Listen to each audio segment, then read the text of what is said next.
Good morning, everyone, and welcome to American Scouser's morning coffee or tea with American Scouser, based on how we just about to kick off the show when I said, okay, it's showtime or something along those lines.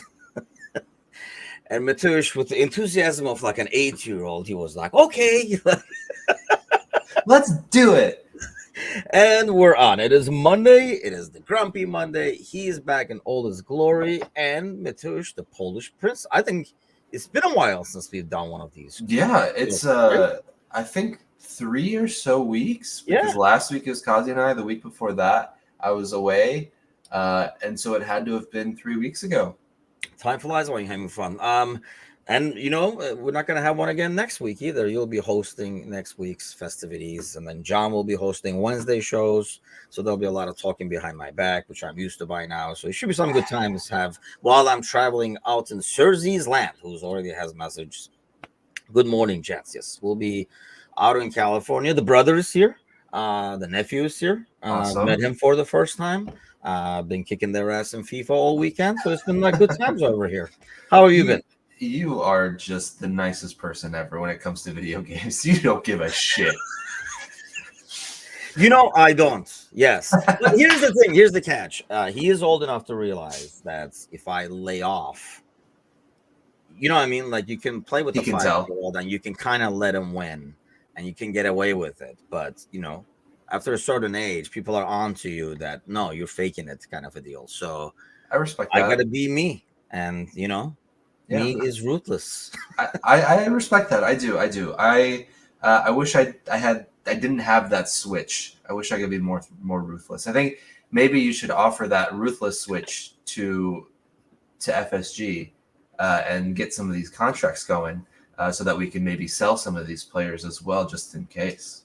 Well, we're selling, baby. We're just not buying, and we're not extending. I'm talking the bigger hitters, though. I'm not talking the Bobby Clarks. So yeah, I hear you. Ryan is here as well. Good morning. Let me do this real quick because I forgot last night. That gives us a little bit more time over here. Let me share this to the screen. I am pretty happy, excited about this overall. So thanks to everybody who has kind of like helped us out with this. We are, there we go, at 1325. We're a couple of hundred short of the overall goal. So anybody can chip in. I should probably put that as a background so people can scan the code. But actually, you know what? I'll do even better. I'll throw the link over here and then I'll throw it in the chat right there. So even if you can't donate or if you have already donated, because I know most of our morning regulars have, which we do really appreciate. But do share the link, just a couple of dollars, and we'll be able to achieve our $5,000 goal. I just realized, by the way, this shirt kind of gives like a optical illusion. It's like a bad 80s music video going here. But yeah, so but man, this is pretty impressive that we have been. I know like the Carriger, the foundation is extremely happy as well. So hopefully we'll hear from Jamie on this as well. But it has been awesome that we've been able to get to the goal, which was like $5,000 altogether, which is a lot of monies. It's amazing. It's really nice to see, it's cool to see everything come together and then to see the support that you can gather from a community that you've built, right? Which is really cool. And so hopefully Carriger will be on this show next Monday, or no, not next Monday, because you got to be here. The Monday after that. And then and then we can all talk shit about you with Jamie Carriger included. He would, that guy. Hold on, there's a lot going on. Hold on, it's gonna be hard to keep up with these messages. So let's do that. Because I don't know, this beats me. The prince is wearing his Hydra shirt. I don't even know if I'm pronouncing that. Marvel. I am not a Marvel guy at all. I am not a comics person personally. So you're Googling who Hydra is yourself in the background. I noticed. So I assume you're not a Marvel person either. No. No, I'm just pulling up Gomez's contract. Yeah, that's what I'm looking at is Joe. That's all. It's okay. So it's pretty much a skull and an octopus that had a baby together. Okay, yeah, I see the octopus part of it. I do. The skull, I don't know. Maybe You're the skull, I think. Maybe it's my face. Yeah, that's true. So, yeah, we're good. Man, that's jersey. Anytime you wear it, gets a lot of. That's my Monday Because jersey probably now. my shirt is almost like has a see-through thing going. They can't really look at my shirt. If you look at my shirt for more than like 3 seconds, you might like pass out or something like that. So, okay. Ryan says I brought this up numerous times here, but I'm 1,000% against selling Gomez with our current center back situation. I'm assuming he means I have a sinking feeling we will at some point have a midfielder at left back this year. Oh, see, I thought he was talking about the Kevin De Bruyne situation. I was like, what Kevin De Bruyne shit situation? Yeah. Wait. Ryan says your face does have great bone structure. Thanks, I'm assuming Ryan. he's regarding your face, not my face. Well, it could also be Hydra's face because Hydra's face does have great bone structure. It is Well, it just is a bone. skull, so you get to see all the bones. It so is that's just bone. Yeah, that's it's anatomically quite correct as well. So yeah. This show brought to you by Hydra. Hold on, now I have to Google fucking Hydra because I don't know what this thing looks like. Okay, maybe we'll have like I found it. We can have Polturk FCs. We'll get with Marvel. Okay. And we'll make it our like. This thing is creepy. That's me you're talking. That's me that you're talking about. Be careful. Oh, sorry, I apologize. Yeah, I mean, we don't want to have this guy. I was gonna say like have a. Oh, I like the logo. What does the character look like though? He looks like Hellboy if Hellboy didn't have his horns. I don't know. That's. Am I thinking of the right person? Who knew? Who knew this conversation was going to go? Hellboy without the nubs and the hair. Yes, now I see. That's who's supposed to be. Yeah, see, like this is why I can't get into Marvel, people. It's just way above my pay scale. I am actually we're going to be back in Chicago for the United game. My brother, who's a United fan, will probably be joining us if the Polish Prince can find a place where we can all watch the game because he's in charge of that. Don't worry, I got it. Gally messaged me this morning, and I was like, okay, I know the alternative. I just have to remember what it's called. For the place to go? Yes. The one in Elmhurst? That threw a curveball. That threw you a curveball there. FIFA 25 is about to. Ryan is like, no, like all joking aside, you guys are talking about Marvel, but left back is an issue, people. God damn it, you guys, Joe Gomez. Yeah, Joe Gomez. I guess let's talk about that. Or selling, moving on, and stuff. He was not in the squad, so this week's special in the Premier League is if you're not in the squad, there's something going on, right? So what do you make of it? Part of me is really happy for Joe to go somewhere and be a regular starter. Selfish part of me wants him to stick around because I really like him as a player. Not to mention he's our most tenured player over here at the moment. Yeah, absolutely, and he's a good human being as well, which you can say for the majority of the players at the club because they do a lot of their background work to make sure that they're not bringing in just absolute idiots all the time. I think Gally mentioned that for the last few years, Gomez probably has been looking for more consistent football, and he's definitely earned it. Over the time that he's been here at the club. During the title-winning year, him and Verge were absolutely fantastic. I mean, he was one of the best center backs in the league alongside with Verge, and he's had those moments where you can see that he is just so damn good. But he probably wants to play where he wants to play, and he doesn't want to be thought of as an alternative to someone else. Because anytime you talked about Joe, it was okay, but he can be behind Trent, or he can be behind Konate, or he can be behind Robbo. It was never, oh, he can be the guy, the last couple of years especially. So I think you were absolutely bang on. Selfishly, would love to have him around just because of his versatility.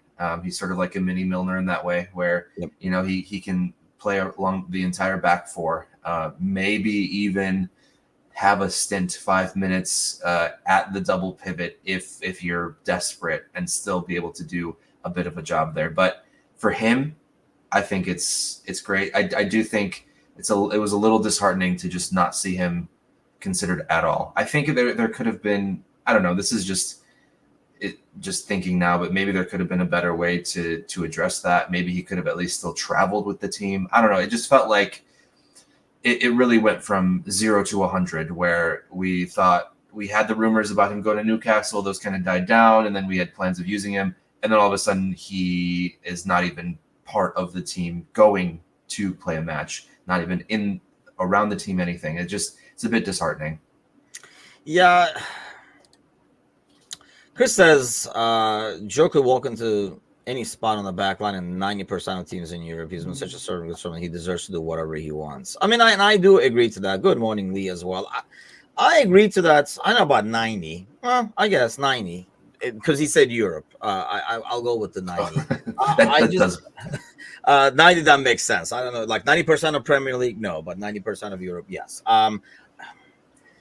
But does he have a chance here, for example? I mean, do you think a guy like Gomez looks at this weekend and says, damn, man, like, I can just step in anytime? Because let's face it, it's like Klopp in some ways stuck with his guy, good or bad. And maybe that was a strength in some ways because it gave the player confidence. The player didn't have to look over his shoulder. Because that's a big talking point right now, I think, or it should be. I don't think it is as much as I thought it would be. Maybe because it's Kwanzaa, or maybe most of us, including us over here in the post-match, kind of assumed it was an injury that took Kwanzaa out. Like he had a knock, we played it safe and stuff like that. No, I mean, it was literally he didn't win his duels, so you are yanked. As a guy like Gomez, can you be like, hey, maybe next week I'm put in that situation, and if I do what I need to do, I guess the big key is, do you think Kwanzaa is going to come right back in to earn his spots back, or you had it, you lost it, now you have to wait till this guy screws up? Yeah, I think Kwanzaa he's got the mentality. We remember when Joel went down and what he said and the uproar that was going around social media that I can't believe he would say that about Joel. And it's like, well, he is a competitor. He is a professional that wants to play at the highest level. So he is going to want to be in that role. So I think there is a bit of truth, I think, to your point about maybe Gomez looking at it and going, maybe there is a spot. But again, does he want to sit there and go, maybe there is a spot for the 18th time, rather than just go somewhere where there definitely is a spot? But I think there's a little somewhat on topic though, but I do appreciate Slot actually taking Kwanzaa out at halftime and not mincing words about it. We may disagree that he didn't lose as many duels as Slot thought he did, at least what was statistically put out there that we could see. But the fact that he is kind of ruthless in that sense of, yeah, if I see that and I need it changed, I'll change it. It's not stubbornness to how he wants the team to play. It's quick. It's adapting. So I did at least like that part of it, is that he's willing to do that if he sees that what's going on needs to be done. But yeah, with Joe, it's tough. It really is, because you can definitely tell him that there is a chance, but why tell him when there's a chance when when there's an opportunity somewhere else where he would be the guy? I guess that's fair. He might play it safe and want to be able to go to the World Cup and stuff like that. Because I think we talked about this in the past on Monday night and stuff too, that he probably does has a really good shot as being like a center back for the national team, and he probably might have even started if it was like a regular. Ryan says, using baseball terms, oh man, I got a story about that. Gomez is a utility infielder. It's 275 and plays good defense at multiple positions. While I cringe, we did go to a baseball game on Friday because, my brother's here, so I'm surprised you're here for all those years. No, it was kind of presents a slice of American experience, right? So we went to a Brewers game, met Jasmine and Ryan and stuff like that, and we went to Milwaukee and went to a Brewers game. Obviously they had fun. A couple of things I realized is, one, I will tell you this: the new rule changes. You're not very much of a baseball guy either, right? No. Yeah. Well, I don't blame you. Who can blame you? But it has made it a bit more tolerable. The new pitch clock or whatever they have, because there's no 5 minutes between two pitches and stuff. So that was kind of nice to see. And what was horrifying to see is, I know way too much about the sport that I despise. Because they were. I mean, obviously, baseball is like a totally new thing to them, so they're constantly asking me questions. So I'm Mm. doing like baseball to Turkish, if you will, half the time. And I was like, and like the rest of the family was making fun of me because, like, I'm not. Why do I even know these things? Is the question. I used to listen to a lot of sports radio, like on my way back and forth to work when I was commuting and stuff like that. And I think that's by osmosis. I've learned a lot, kind of a deal. So I was like, God, why do I know so much about this game that I hate? I'm But the yeah, same way because I know enough, and then I played softball with like men's leagues with friends, just because they would need someone there, and I'm just the body to fill whenever they needed a sub, and I can run a little bit, so I could get to base, but that is if I could hit the ball, and that was rare.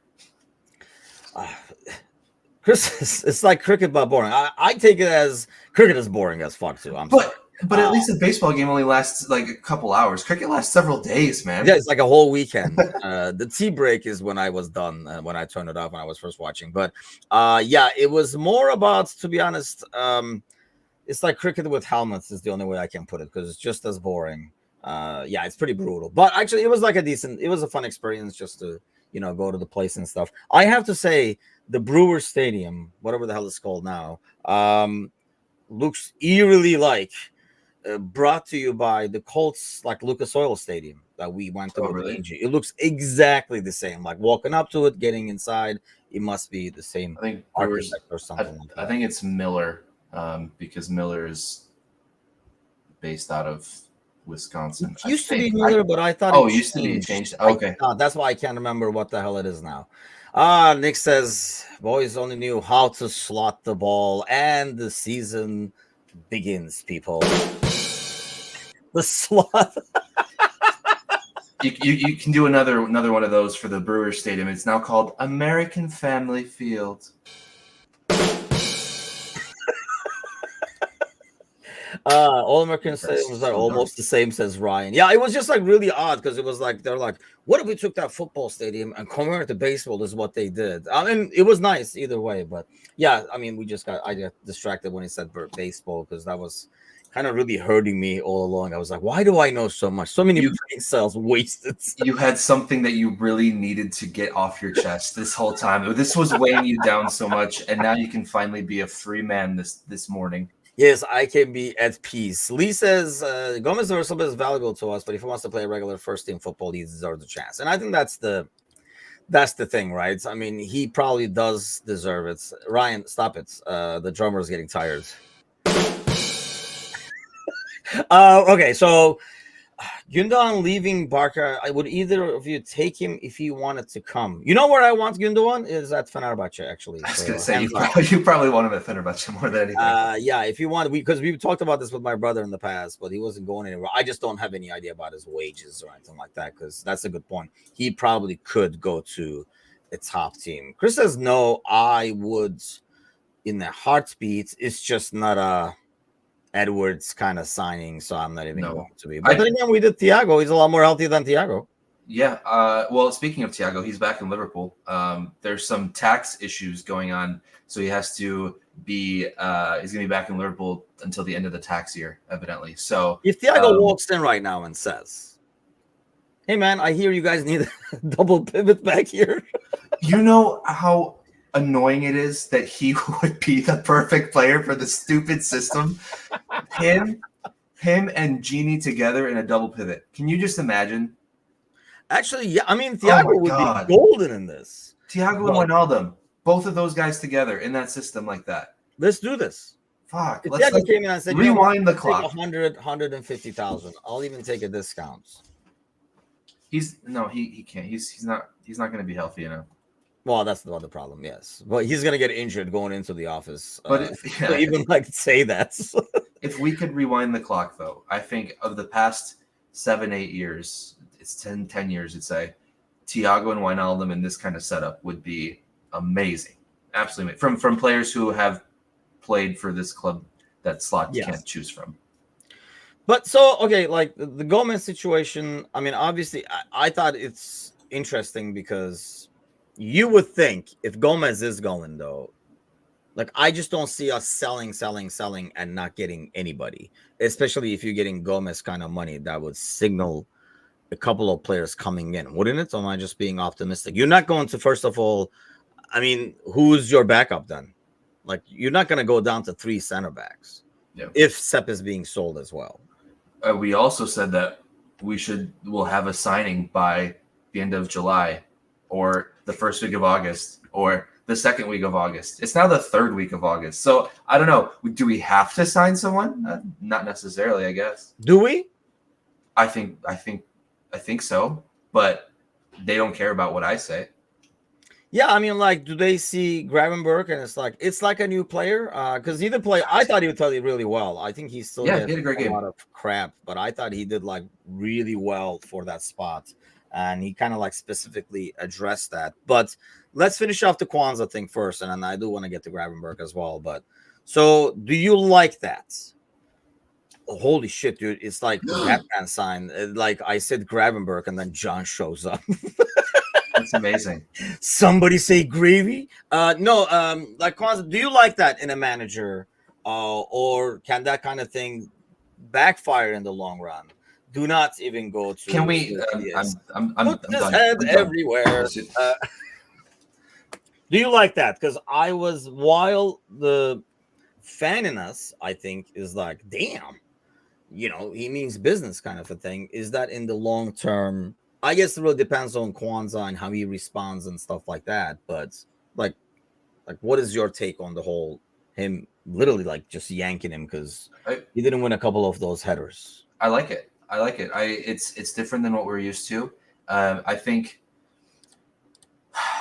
from a psychological standpoint, it really will show what kind of a player Kwanzaa is, or let's not even Kwanzaa, but let's just say whoever that player is that gets taken off. It'll really show what they're like mentally. If they can take that as, okay, yeah, I didn't do my job the way I was supposed to. I need to work this much more harder to do that.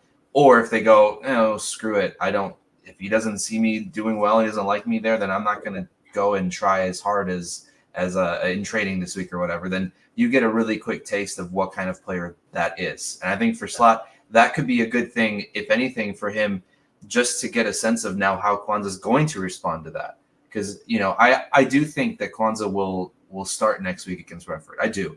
But I think it depends on what the response is like in training this week. And I think you can get a really good taste of who that person is by doing that. I know that, it's not nice to see. I think every time the camera panned to the bench and you could see Kwanzaa, like he looked pissed. He was just he looked in pain. That's why I kind of assumed his feelings were hurt. He wasn't hurt because it looked like he was wincing almost, or maybe that was his thing. He's just trying not to cry. Yeah, it's like Slight answer the direct question. He didn't proactively throw Kwanzaa under the bus. I mean, he didn't throw Kwanzaa under the bus, but I think but what other change did he make? Right? I mean, it's the only sub that was made, and he didn't throw Kwanzaa on those, but he said that there were duels that weren't won, and that he needed something that it wasn't working tactically, so he made the change. So that's something that you, context or not, that's what it's about, is that player wasn't doing what the manager wanted, and he needed to get someone else in there. Yeah, because Lee's saying he wasn't criticizing Kwanzaa as a player. It was a tactical appraisal. People need to listen to Slot's comments in context. I mean, in context, honestly, it's worse, I think, when you read in between the lines, because he's basically saying we were not winning our duels. And I changed this guy, so we win our duels. That means this guy was not, like, people were not winning their duels, but this guy not winning the duels hurt us the most because I changed them. He didn't change, McAllister. He didn't change, Gravenberg or anybody else. The fact that, I mean, it says it without saying it, and I think that was his answer to a question about, the Kwanzaa substitution kind of a thing. And I'm okay with that. I mean, basically saying you got to do better. If you're not doing better, you're not going to be out there. This is kind of like, I think we just don't see it as much, and we're not used to it over the last decade as much. You would at least come out in the second half, like see the first 10, 15 minutes before something happens. And definitely not with center backs, right? I mean, you usually make the changes in midfield Mhm. and up top or something like that. He can't beat the guy, or he's not winning enough balls or something like that. We rarely see it as center back, and I think that's why it was kind of I think odd and new to us. let's think about how many times during the Klopp era there was a stagnant first half, and we're sitting there just yelling at our TVs and at Discord saying, make a change, do something, and the same team comes out, and we're like, what the fuck? And now we make a change, and some of us are like, what the fuck? So like, you can't. Which one do you want? Do you want there to be a manager who is proactive, or do you want him who's more reactive? Like if you see something that's not working, you make it right away. I think Ryan mentioned in the comments, Konate was warming up for a long time. There was something right away that he was like, you know what, this is not working. And Ibu, maybe he gets hurt too often, so let's make sure that he warms up for 20 minutes. And I don't just throw him in after 5. That's probably part of it too. But yeah, it's you can't have one or the other, or whatever. You know what I'm saying? Would that be Tushi, by the way? If you Tusi. Yeah, Tusi. Okay, I didn't want it to be Tushi and too close. I mean, only Tushi if you are too close. Oh, that was good. Okay. Oh, you're on the roll this morning. I knew it when I said, okay, it's showtime. And he was like, Yeah. Learning experience for him, and agree with Mateusz Tushi, as we call him. How he'll react will say a whole lot about him. I think so too. And it's interesting. You're saying, and I don't know. I really don't know. Like, I don't know what side to pick on this one. And you're right. That probably what he does, like during practices, will kind of determine it. But like, does he put Kwanzaa back out there again and say, now how important winning those duels are, or like Konate goes out there for being rewarded for winning the duels? So if you're a manager, which one are you doing? Yeah. Again, what about you? Next question. What about you? I mean, Brentford, obviously, we have to put into context as well who the club was playing against. As raucous of an atmosphere as they played in, with Ipswich being up for the first time in over 2 decades, it was never going to be an easy game regardless. Brentford as a team is better than Ipswich. They've got a bit more pace. So I think because Mbuemo plays on the right, it's not necessarily it's easy to know who's going to be on that left side. But for the right side, I don't know, because you could argue that someone like Konate could handle Wissa, but that Kwanzaa has the defensive capabilities to handle Wissa as well. I don't know. So I do think, like I said, I said like 10 minutes ago, I do think that he goes. I don't know also with this light, you guys. I'm sorry. I just keep fading in and out. I was like, what happened there? Suddenly it was like, oh. Like, oh, look, an idea. And then it just went away. It showed it out like, bzz, bzz, and it just went away. Yeah. Well, it happens. Kwanzaa for me. And that's long story Kwanzaa, short. huh? Okay. I'm actually thinking Konate. Okay. I'm thinking Konate because, I mean, this is kind of like his chance to come back on. Also, when Ibu came, Trent started emerging with 3 at the back. And I don't know, is that because we started winning the ball? So we had the ball a lot more. So we were able to, do those things and use Trent's, because that's when Trent's passing came into play, as well as Gravenberg that Ryan was talking about. It's like how he was turning. We were finding spaces in the middle because we had the ball. We actually could start building play, and we were finding spaces in the middle. And I think that's why, really, I mean, John should be excited as hell. I'm sure he is. Good thing I'm not on Wednesday. But because the way he can turn with the ball and take advantage of that space is huge. He did talk about, though, that you do have to compensate for his attack mindedness in some ways in the post-match press conference. So you have to bear that in mind, but I think he is like really good for that spot. So who needs 6? Thank you, sir. Good conversation going on this morning. So keep the comments coming. I think Slav will start whoever performs the best throughout the week. And that's the thing, right? Whoever starts, I think we're just going to say that's what he saw on the pitch. Like, Kwanzaa had a good reaction and stuff like that. No personal name at the club. I think I kind of like that.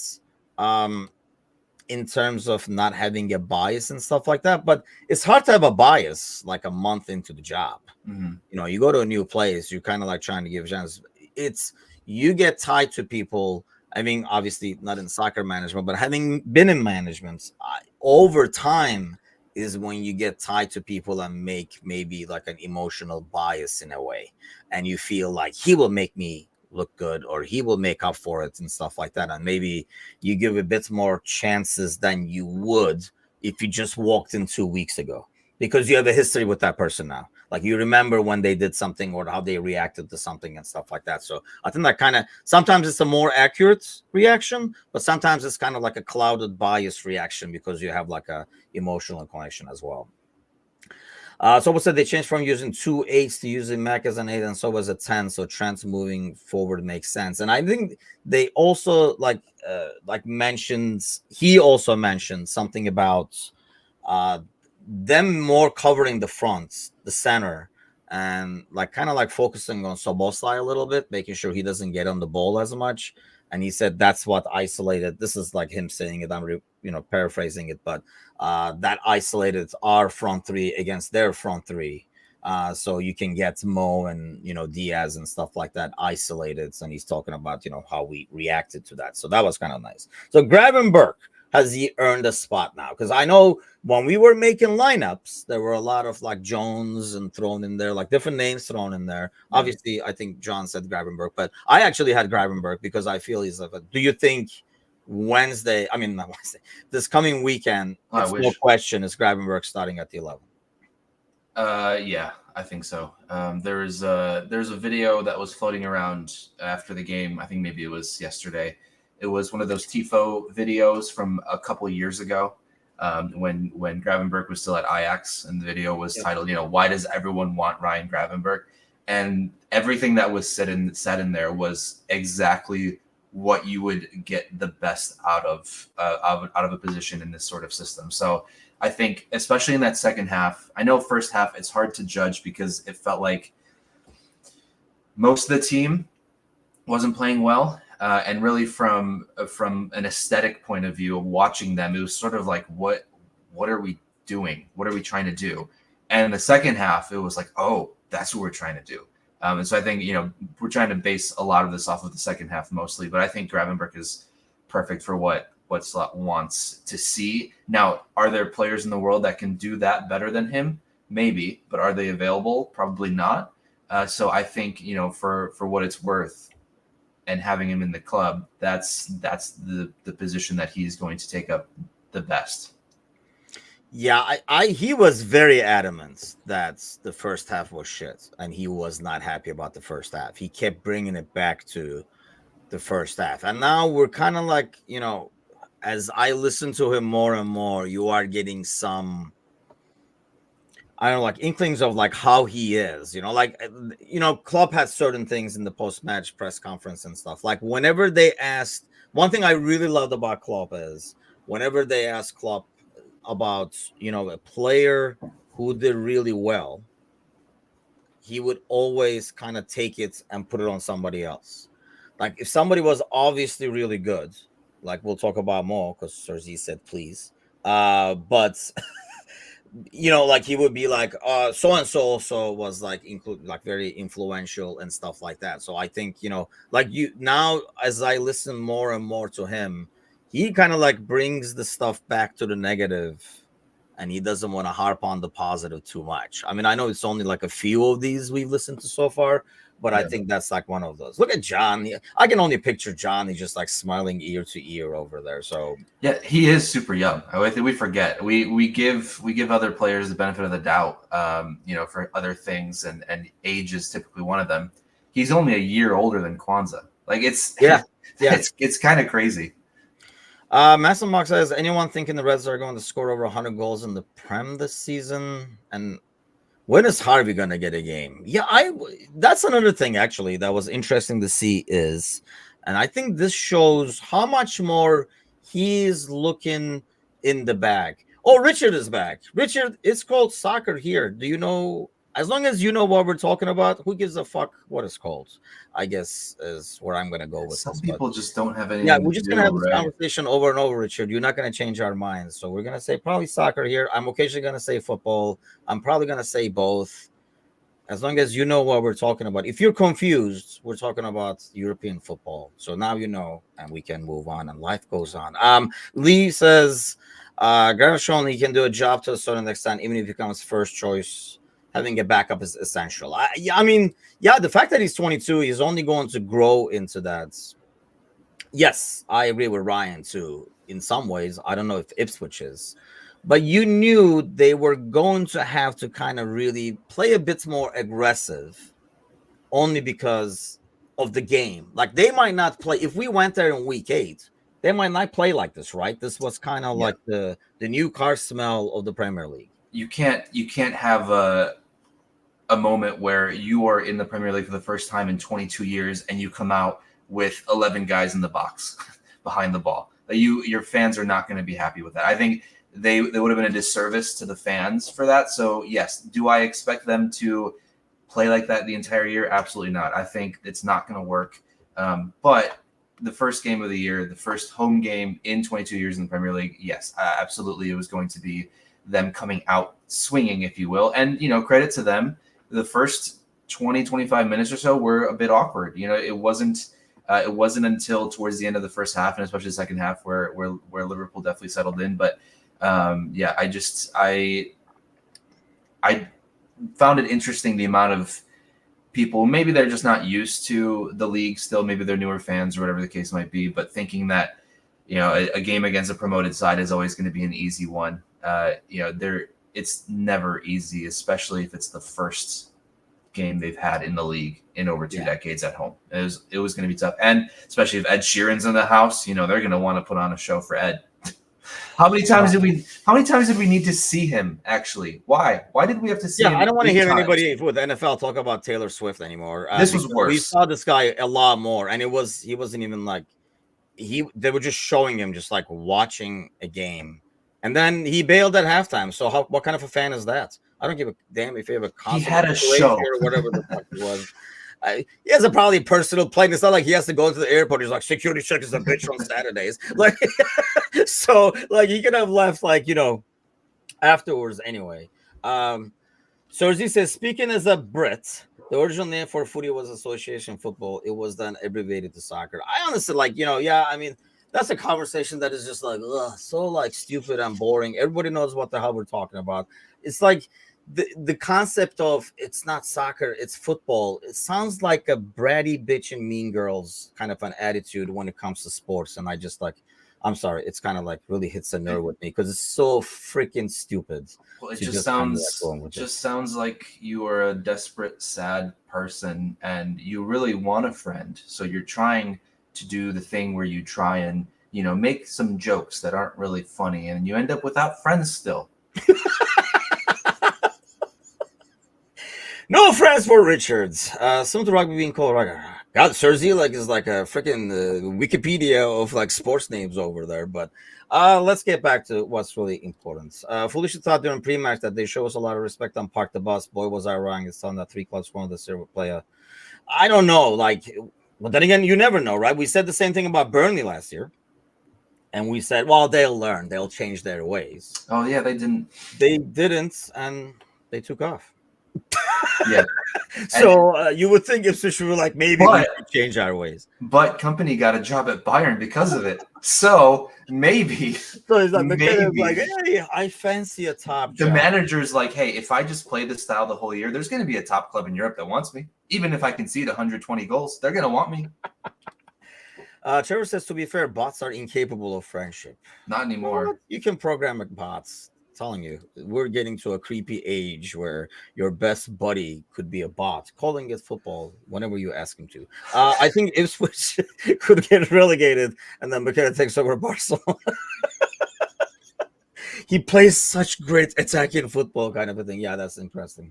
Yeah, I mean, how bad is circle that Bayern went after a relegated Manchester curse? I mean, yeah, it's That was interesting. I still don't get that. So that's an experiment to watch over there by itself. Especially like there's so many clips of him at Burnley that makes you shake your head.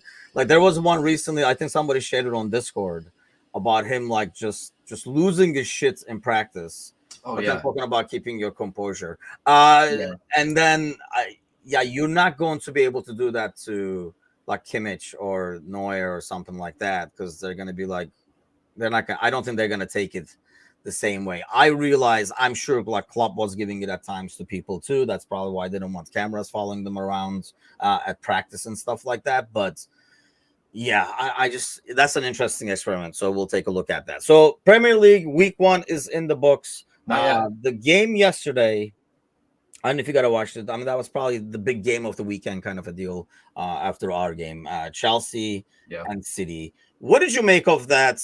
Mainly because I do want to bring this one up because obviously it was like a huge talking point. And somebody on Discord, and I don't know if it was Sir Z, somebody said they would want him back. Sterling. I was like, get the Oh hell out. yeah, I don't know who that Cosby. was. I don't know what somebody was trying to start some shit up, but basically Raheem, I guess this is the game day, like match day. So right before, can I say game or do I have to say match? Is that like a thing too, or football match? 10 lashings for you, Okay. sir. Somebody call for a bot. Okay. Raheem Sterling is contracted to Chelsea for the next 3 years. Our expectation was that Raheem would be involved in this weekend's fixture in some capacity. I mean, I think there was another thing saying like he even came early to work. You know, we give like Gravenberg and people shit like they didn't come back early and stuff. Sterling even went early and he's not in the squad. Along with him, there's another 10, 15 things. Is this basically a recipe for disaster for Chelsea? Because he's constantly throwing people out there who are really good. So they will win them some games. You got game winners, if you will, or match winners. But it's not a team. It's a collection of individuals. Yeah, that's kind of what you put in, and that's I was about to say. This is a list of Chelsea players not in their match day squad. All right, this is going to be show and tell for like 10 minutes. Disasi, Tosin, Sterling, Chalobah, Chukwuemeka, Chilwell, Gallagher, Reece James, Petrovic, Cassidy, George, Acheampong, Washington, Kellyman, Gabriel, Bettinelli, Bergstrom, Arrizabalaga, Humphreys, Endrin, Broya, Fafana, and Lukaku. 23 names on their official roster that could not even be selected to be part of their squad. And I think it's going to be disastrous. I think, especially when you consider the amount of players that you have on that club with the type of contracts they have, they're not going to necessarily, some of them aren't going to want to be moved. If you're making $150,000 for 7 years and you're not even being picked to be in the squad. Yeah, Kepa is still there. That was my reaction when I saw that. That's so funny because we were watching with my brother. We were like, Kepa is still there. Yeah. So it's a giant mess. Now, it wasn't me that said I would take Sterling. But if he wants like $50K a week and he can come off the bench and play the right wing for a little bit, and maybe not, maybe. Nah. No. Okay. Nah, not after fine. like you. I mean, I know, it's a professional sport, blah blah blah, but no. I mean, here's the thing: it's not like if he was the last, if we're on an island and he's like the last right winger. Okay, maybe I'll think about it. Then I'd play with 10 men. Yeah. But not one there's like so many options. The funny thing is, one of the five people they already have sent 2 on loan, and I felt like when they got that second goal conceded, which is really a ball he should save. Yeah, they show like Todd Bowley get up and leave, and I was like, oh fuck, he's going to get another goalie now. He's like, what the fuck? He's like, this one is not working either. Kind of, I mean, it's just a hot mess, and I think Massamark is right. Like when you have that many players with these egos, who, I mean, look, we started the show talking about Gomez, and like as Chris said, he can start in 90% of it. I mean, all those names can probably start in 90% of teams, right? You would think in Europe. And a majority of teams in the Premier League, and for them, they're not going to like sit. And it's 23 guys, like it's not even like 6. And you're like, injuries will happen unless there's like a mass injury. Somebody's going around like hacking everybody's legs. You're not going to get an opportunity. Doesn't even matter what you do at practice. Right. Was your boy Mudryk out there? He was on the bench. I always think of you when I see Mudrik over there, but I'll take Mudrik though.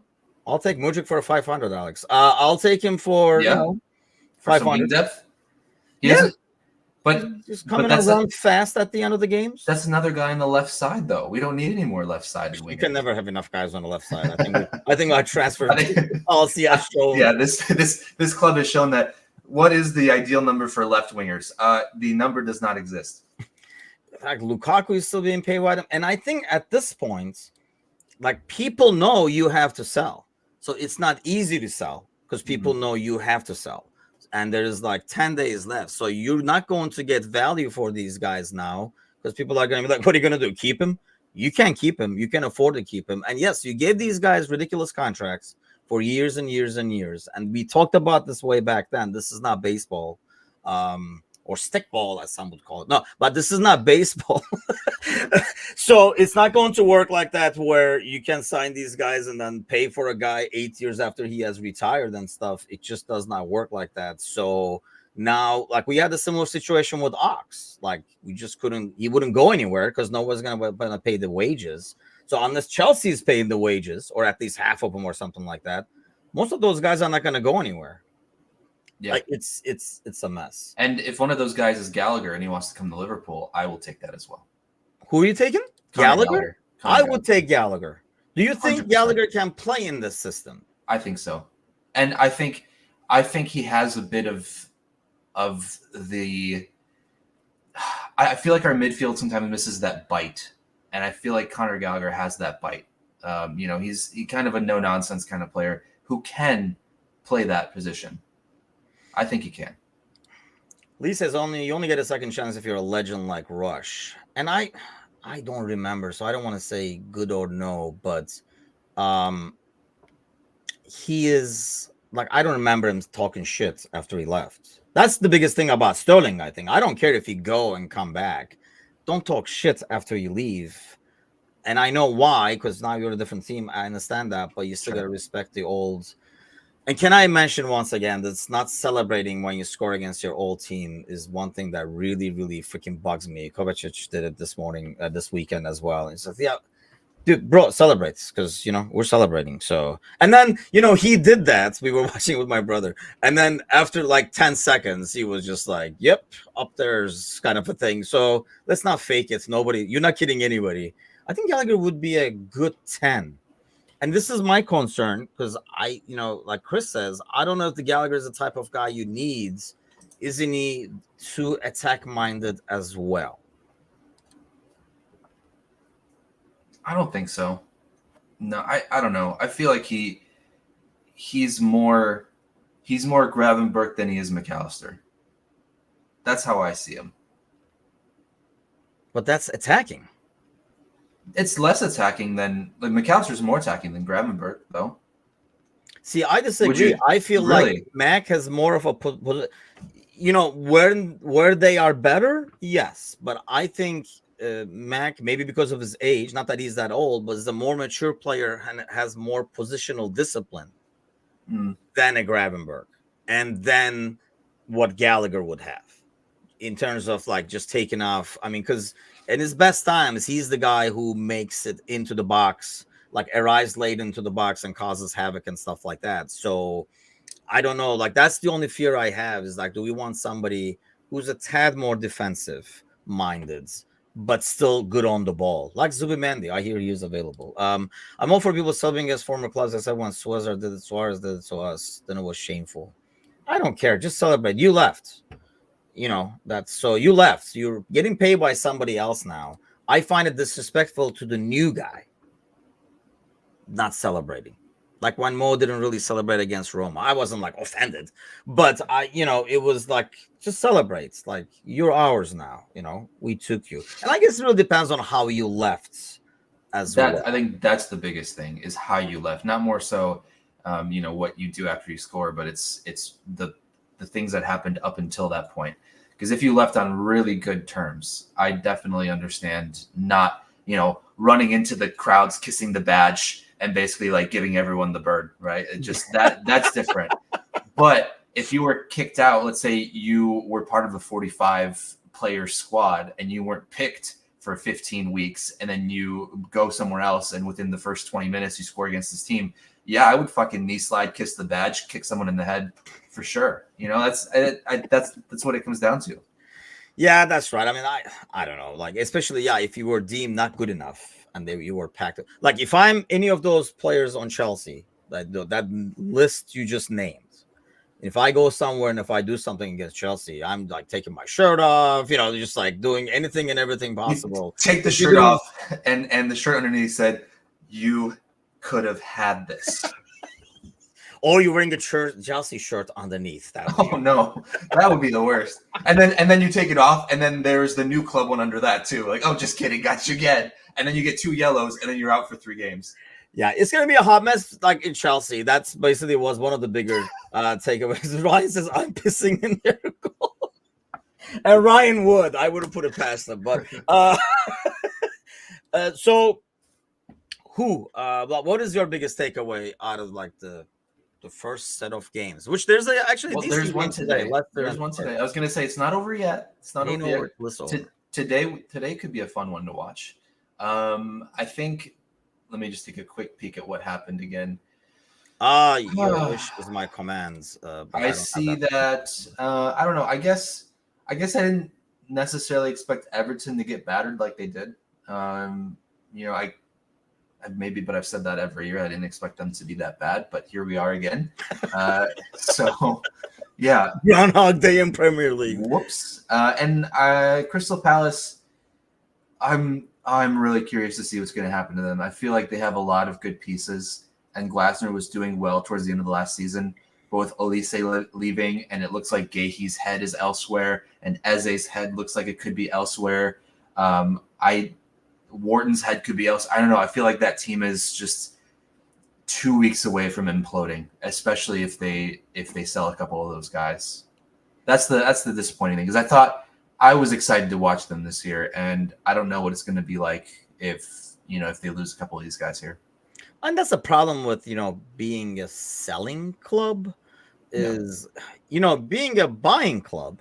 It's a bit easier to kind of wait and see what happens in these next 10 days kind of thing. It's a bit more worrying. Like, I don't know, like Fenerbahce side of things, like, Faraday's future and stuff like that. We talk about it with my brother and stuff. And, it's just like, you don't know. It's like, you just want to get to the end of the month. So we know, is he here or is he gone? Let's just and I'm assuming other players are the same exact way. Like, let's decide. I mean, I was telling, we were talking about it with my brother. I kind of envision it like, if you're going to have a meeting, you want to be able to close the fucking door and start the meeting. Mm-hmm. Like, you don't want people walking in and out during the meeting. You're like, close the goddamn door so we know who's in the room, and let's start the meeting over here so everybody's on the same page. So to be able to close that door, they got to wait till the end of the month. And in your case, a bunch of people are leaving and nobody's probably coming in, or nobody as good as coming in. So you want to be able to shut that door and say, okay, this is what we got. Here's the game plan, kind of a deal. And I would hate to be in that situation as a manager, but as a player as well, and as a teammate as well. Like, hey, we're here, but and you understand everybody's a professional and stuff, but at the same time, you're like, dude, you staying or you're going? Because you're gonna ask, I know there's a lot of other Liverpool channels that are constantly asking for you to join, and I ask you all the time, Mateusz, you staying? You going? The Polish Scouser is not coming, and it's And as soon as I get onto that other show, I'm gonna sit there and have an American Scouser or a new shirt, and I'm gonna kiss the badge of the new channel and make sure that I can rub it in. Take it off on the 5th minute or something. Yeah, Everton had to lose. Douche can't save them from relegation unless they're in the relegation battle. Yes, right. Like, shit has to hit the fan. Playing checkers when everyone else is playing chess, baby. Yeah, I mean, I think. What do you make of City and Arsenal? Is it basically going to be? My brother, who's a United fan, was like, so we're gonna have the same year as last year, where it's gonna be 3 teams kind of going for it. I mean, United pulled it off in the last. Who's the third? Arsenal, City, and us. Shut up. Okay. Shut up, you pessimist. Just making sure. Yeah, I think we talked a little bit on the Discord yesterday. Some of us were saying that City's side doesn't feel as strong as they have. The depth definitely isn't there like like it has been. So I don't know, but there's still 12 days left in the window, and I think Gally mentioned Eze going there, which would just be soul crushing, honestly. But I do think it's I don't know. I think it'll be a 3-team race again, at least up until March. That's kind of what I expect. The only thing So I can see sneaking in, and I guess we'll see them today, in terms of Spurs. potential, is Spurs. But Yeah. then again, it's Spurs. So don't know how long that will last. So like maybe early in the season and stuff like that, I can see them sneaking in there. But yeah, I mean, it should be a good season. And yeah, it's good to have it back, man. That's all I gotta say. At least we're talking about games now and not just like It was so good waking up at was it like right before the kickoff of Brentford Crystal Palace yesterday, and just watching that, and then Michelle going, "So what's after this?" And I was like, "Another one." City, Chelsea. And she's like, "Oh God, we're back." Yep, we're back. That's it. That's right, baby. We're back. Yeah, dude. I mean, that was the thing. The 6:30 game. By the way, hold on. I was going to tell you this, and I kind of like did forget. So wanted to see what your guys take and the audience as well, because I want to see. Am I reading too much into this? Oh, because the way he worded this. Okay, so this is an exact quote about on his first impressions of the Premier League, right? He's like, when I started here, there were many things that had been told to me, but one of them was that Jurgen Klopp hated the 12:30 kickoff. And today the team showed that we hated the 12:30 kickoff because we were not in the game in the first half. And the second thing people told me is that there are no easy games in the Premier League, blah, blah, blah. Then he talks about that.